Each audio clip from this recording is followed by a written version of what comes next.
Well, you've been in the house for a few weeks with those kids and your spouse, and you realize you gotta move, man. There is just not enough space.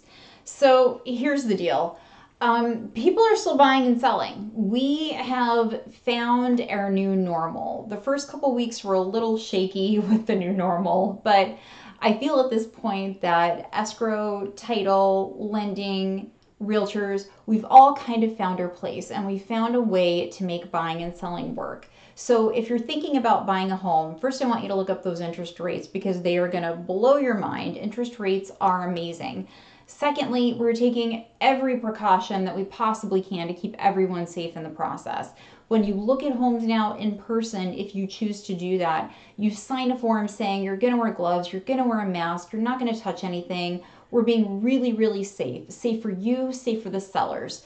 And the thing is, it's a great time to actually be looking for a house because the only people that are in the market are the serious buyers. If you're a serious buyer and you're ready to make a move, I think now's your time. I think you have a lot of buying power. I know you have a great interest rate, and I think we can get the job done. In fact, I know we can. I just opened an escrow last week. I closed 2 escrows the week before that, and I have new listings coming up. We are working, we are here, and we are ready to serve. So if you're thinking about buying a house, if you're ready to get on the hunt, let's hook up with a Zoom meeting. We can Zoom it, baby. We can Zoom it all day. I'll Zoom as a baked potato. I don't care. So call your girl in real estate, Charity Jones, and let's talk about getting you home.